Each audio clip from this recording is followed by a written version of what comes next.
বন্ধুরা, আজকে চলে আসছি একটা প্রশ্নের উত্তর দেওয়ার জন্য।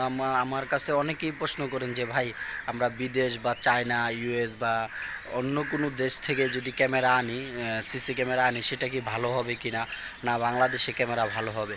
তো দেখা যায় আমি যদি এক কথায় উত্তর দেশে এক কথায় উত্তরে আপনারা পুরো উত্তরটা পাবেন না, সেজন্য একটু ডিটেলসে বলার প্রয়োজন পড়বে। সেই জন্য আমি ভাবলাম একটু ডিটেলসেই আপনাদেরকে বলি।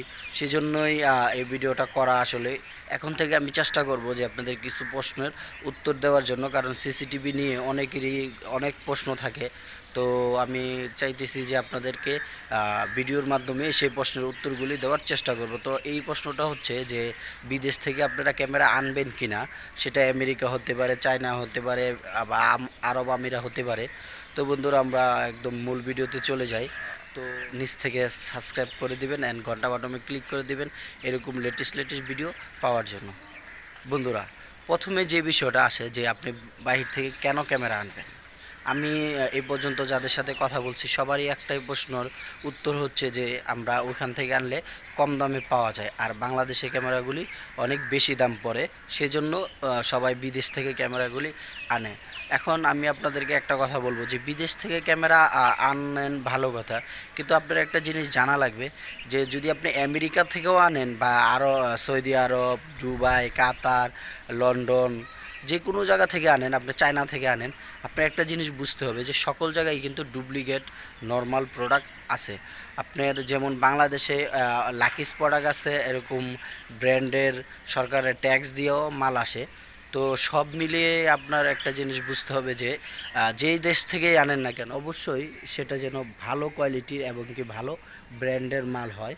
আমরা সচরাচর যেই বাংলাদেশি ক্যামেরার ব্র্যান্ডগুলি দেখি, দেখেন তারা সরকারের ট্যাক্স দিয়ে সঠিকভাবে যখন বাংলাদেশে আসে, আপনারা সকলেই জানেন যে ওই ক্যামেরাগুলির প্রাইস অবশ্যই এটা বেশি হবে। আর যেগুলি আপনার লাকিস প্রোডাক্ট আছে, এগুলি সবসময় দাম কম থাকে।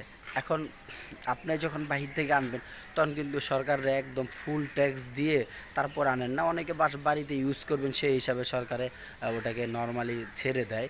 কিন্তু আপনি যখন অনেক মাল আনবেন, তখন কিন্তু আর এটা ছাড়বে না, অবশ্যই এটা ট্যাক্স ব্যাক দিতে হবে।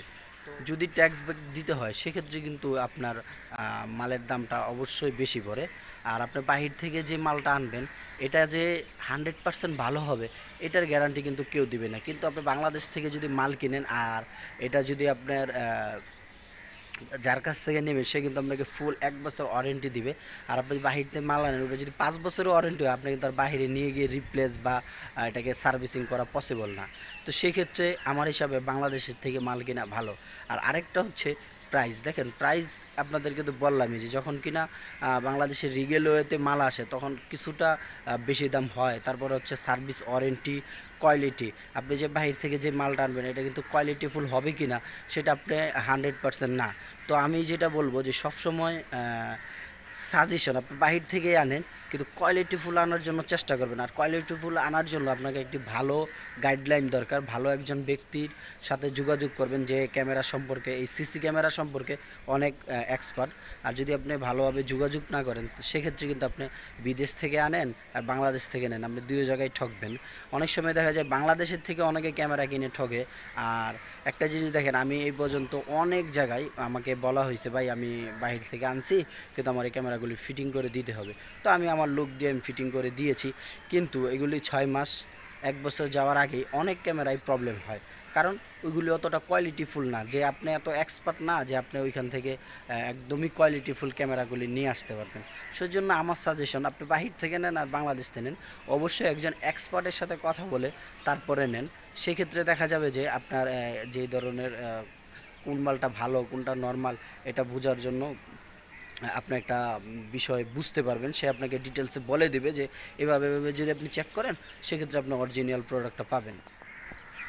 আর আরেকটা বিষয় হচ্ছে যে আমাদের দেশ থেকে যদি মালটা কিনেন, আর যদি ওই মালটা একটু প্রাইস বেশিও, আপনি দেখেন আপনি বাংলাদেশের একটা প্রোডাক্টের সাথে কতজন ব্যক্তি ইনভলভ থাকে, দেখা যায় একদম ইনপুটার থেকে ডিলার, তারপরে হচ্ছে রিসেলার, তারপরে যারা সাধারণ সেল করে, এরকম অনেকগুলি আছে।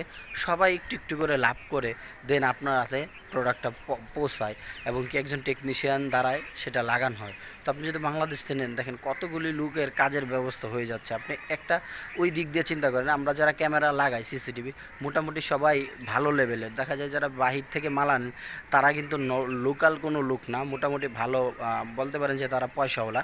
তো পয়সাওয়ালাদের উচিত যে যারা নর্মাল আছে তাদেরকে কাজের ব্যবস্থা করে দেওয়া। আপনি বাহির থেকে নিয়ে আসলেন কোনো সমস্যা নেই, কিন্তু যদি আপনি বাংলাদেশ থেকে নেন, দেখা যায় আরও 4-5 জন লোক একটা ক্যামেরার পিছনেই কাজে খাটে এবং কি তার এটাতে রিজিক হয়। এটা হচ্ছে একটা বাড়তি টিপস, কারণ এটা আমাদের মানবতা আমি বলতে পারি।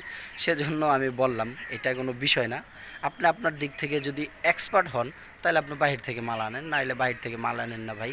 আমি অনেক লোককে দেখছি যে মাল আনার পরে 6 মাস 1 বছর পরেই কান্দাকাটি শুরু, ক্যামেরার অনেক প্রবলেম, কিন্তু আপনি তো ওইখানে গিয়ে তাদেরকে ধরতে পারবেন না। কিন্তু বাংলাদেশ থেকে যদি কারো কাছ থেকে নেন ওটা কিন্তু আপনি ধরতে পারবেন। সেই জন্য আমি বলবো আপনারা অবশ্যই বাংলাদেশ থেকে নেন, আর যদি বাহির থেকে নেন অবশ্যই নিজে এক্সপার্ট হতে হবে। ক্যামেরার একদম ছোটোখাটো খুঁটিনাটি জিনিস একদমই পারফেক্ট জানা লাগবে, তা না হলে আপনি অবশ্যই ঠকবেন ভাই। আমি অনেককে দেখেছি যে আনার 6 মাসের ভিতরেই ক্যামেরা নষ্ট হয়ে গেছে, তারপরে আবার আমাদেরকে ডেকে অনেক কষ্টের কথা বলে। তো আমি যেটা বলতে চাচ্ছি যে আপনারা অবশ্যই কেনার আগে কোনো ভালো একজন এক্সপার্টের সাথে কথা বলে নিন। বন্ধুরা, এখানেই ভিডিওটা শেষ করতেছি। সবাইকে আসসালামু আলাইকুম, আল্লাহ হাফেজ।